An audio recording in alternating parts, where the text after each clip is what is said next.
I remember when I enlisted in the Marines, it felt like the right thing to do. I was proud to serve my country, but I had a feeling deep down that something wasn't right. The day I left for boot camp, my wife Emma was there at the airport, smiling, but I could see the sadness in her eyes. I kissed her goodbye, promised her I'd be back, and left. At the time, I didn't think much of it. After all, we'd been together for years, and I trusted her.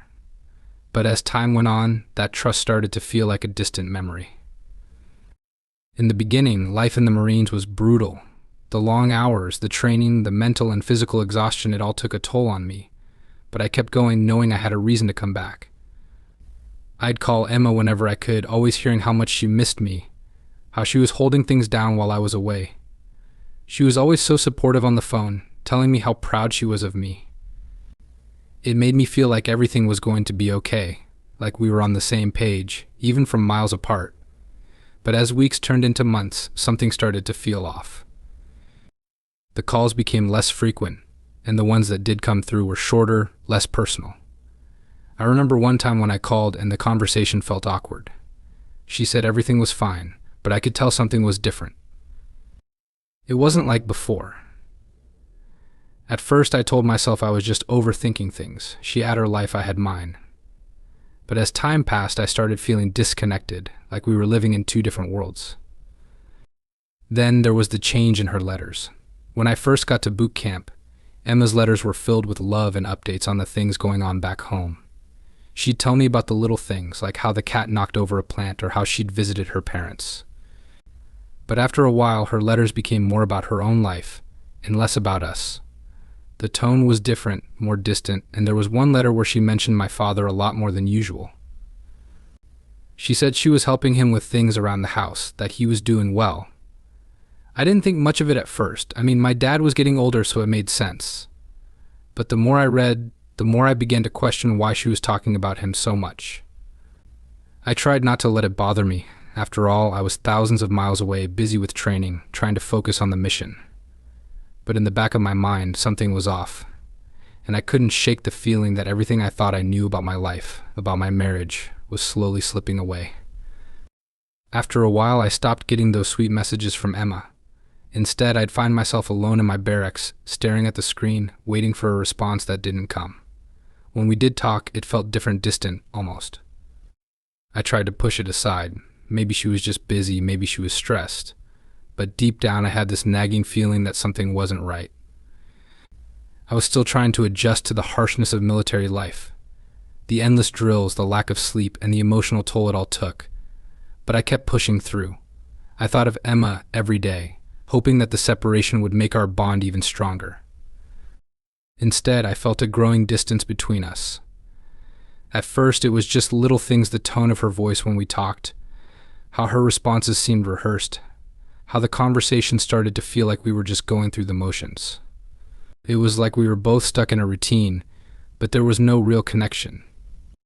I tried to distract myself by diving deeper into my work. There was always something to do, training, exercises, paperwork, so I kept busy. But no matter how hard I worked, I couldn't shake the feeling that Emma was pulling away from me. It wasn't just the silence. It was the small changes I noticed when we did talk. She mentioned things that seemed trivial but in hindsight felt too familiar. Dad's been helping around the house, she'd say. Or I'll be over at my parents' place this weekend. It was always about her family, never about us. It felt like she was building a life without me, and I wasn't even there to notice. Then there was the inconsistency. She'd promised to write or call at a certain time, and then I'd wait for hours, sometimes days, with no word. When she did finally reach out, it was as if nothing had changed. She was fine. Everything was fine. I started feeling like I was the only one still invested in this relationship. Each time I tried to bring it up, she'd brush it off with a laugh, saying I was just being paranoid or stressed from training. I wanted to believe her, I really did. But the nagging doubt inside me wouldn't go away. I told myself it was just the distance, the separation, that it was all part of being away for so long. But the longer I was in the Marines, the more that doubt turned into a certainty. I was losing touch with the woman I'd once called my wife. It was a painful realization, one that made me question everything I thought I knew about her and about us. What was really going on back home? What was she hiding from me? The worst day of my life came when I got the news. I was out on a mission when I got a call from my buddy back home. He wasn't one to sugarcoat things, and the way he said my name, I knew something was wrong. Man, you need to hear this. I don't know how to tell you. His voice was shaky, and I could feel the weight of his words before he even said anything. He told me that Emma and my father-in-law had been seen together more than just a father-daughter bond. They were caught in a compromising situation, and the rumors were flying. I couldn't believe it at first. My heart dropped into my stomach. My mind was racing. My own father-in-law, my wife, betrayal in the worst form. I'd been so far away, trusting them both, and they'd been lying to me the entire time. It hit me like a punch to the gut. I didn't know what to think. How could this be happening? I tried to push it aside, but the more I thought about it, the more it felt like everything I had worked for, everything I thought I was protecting by being away, was slipping through my fingers. My mind kept replaying the images, the words, my wife, the one I trusted, the one I thought was holding down the fort while I was serving, involved with my own father. The thought of it alone made my blood boil. I couldn't focus on the mission anymore.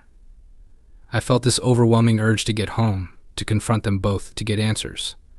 But I was still miles away, stuck in a foreign place, waiting for the next call, the next order. All I wanted was to be home, to find out if the rumors were true, to face the people who had shattered everything I thought I knew. I tried to shake it off, but I couldn't. The betrayal was consuming me, gnawing at me from the inside out. I couldn't just sit there and do nothing. That night I sat in my barracks, unable to sleep, staring at the ceiling, thinking about all the times Emma and my father-in-law had been together without me. Were there signs I missed? Was I too trusting, too focused on my duty to see the cracks in my own life? I felt like a fool, like I'd been living in a lie, believing everything was fine when, in reality, they'd been deceiving me all along. The trust I had in them in my marriage, in my family, was gone. I didn't know what I was supposed to do next. Should I confront her right away? Should I wait until I got back? I had no idea. All I knew was that nothing was the same anymore, and the woman I thought I knew had just betrayed me in a way I never imagined. I couldn't hold it in any longer. When I finally got back home, I went straight to my father-in-law's place. I was beyond angry, beyond hurt. I was consumed by it. I walked in and saw him sitting there, a smug look on his face, as if he had no idea the storm that was about to hit him. He called me a cock, mocking me for not seeing what was going on behind my back. His words were like daggers, and they cut deeper than I ever thought possible. I don't even remember walking into the room. It was like I was on autopilot, my emotions completely taking over. When I saw him sitting there acting as if nothing had changed, I couldn't control the rage that was building inside me. I stood frozen for a moment, staring at him, trying to process everything. How could he do this to me, to my family, to my marriage? It wasn't just the affair that hurt. It was the betrayal from someone who I had trusted, who was supposed to be a father figure to me. The realization that he had been living this double life right under my nose was too much to bear. I remember feeling so small in that moment, like the world around me was crumbling, but all I could focus on was him. I was shaking with anger, my heart pounding in my chest, trying to hold it together, but it was impossible. His smug smile, the arrogance in his voice, had only made things worse. It was like he was taunting me, daring me to do something. He didn't even seem remorseful. It was as if he thought he could get away with it, that I was too weak to stand up for myself. The rage kept building until I couldn't take it anymore.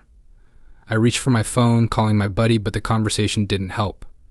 I needed to do something to show him that this wasn't something I was just going to let slide. I didn't care about the consequences anymore. I didn't care about anything except making him feel what I was feeling. I needed him to understand the depth of the hurt he had caused. I grabbed my gun from my truck, the cold metal heavy in my hands as I walked back inside. The silence in the room was deafening. He didn't even seem fazed, still sitting there like nothing was wrong. I didn't point the gun at him, but I made sure he knew it was there. I could feel the weight of it, the power it gave me in that moment. I didn't want to hurt him, but I needed him to see the damage he had done. I needed him to feel fear, the same fear I had felt when I found out the truth. It was the only way I knew how to get through to him, the only way to make him understand that this wasn't just some game. This was my life, and he had destroyed it. Things changed after that. My marriage was over before it ever had a chance to recover. Emma begged for forgiveness, tried to explain, but it was too late. The trust was shattered, and I couldn't look at her the same way. I realized that no amount of apologies could undo what had happened, and no amount of time could make me forget how they'd both betrayed me. I had spent so much time away, thinking I was doing the right thing by serving, that I never saw this coming. It felt like I had been living in a fog, thinking everything was fine, when in reality my entire world had been falling apart. I couldn't get past what they had done, the affair, the lies, the way they both acted, as if they were entitled to hurt me. Emma kept saying how sorry she was, how she never meant for any of this to happen, but it was hard to hear her words over the sound of my own anger. How could I forgive her when the one person I trusted most in the world had gone behind my back like that? How could I look at her the same way when I knew the truth? The hardest part wasn't even the affair itself, though that was bad enough. It was the realization that everything I thought I knew about my marriage had been a lie. Every moment we had shared, every promise we made to each other, felt like it had been taken from me. I couldn't trust her anymore. And worse, I couldn't trust myself. I had failed to see the signs, failed to protect myself from the betrayal that was happening right under my nose. As for my father-in-law, I never spoke to him again. There was nothing left to say. The man I had looked up to, the man who was supposed to be family, had shown me that blood didn't mean anything when it came to loyalty. He was no better than any stranger who would betray me. I couldn't stomach the thought of being in the same room with him again. He had crossed a line that could never be uncrossed, and I didn't care to understand his reasons. It didn't matter anymore. Emma and I went through the motions for a while, trying to salvage something that was already broken beyond repair. I think she was still holding on to the hope that we could make it work, that I could forgive her, that we could pick up where we left off. But I couldn't. Every time I looked at her, all I could see was the image of her with him. The hurt, the anger, the betrayal, it was all too much to bear. I realized that walking away was the only way to reclaim any sense of dignity, to start healing. And as hard as it was, that's exactly what I did. I walked away knowing that some things are simply beyond repair.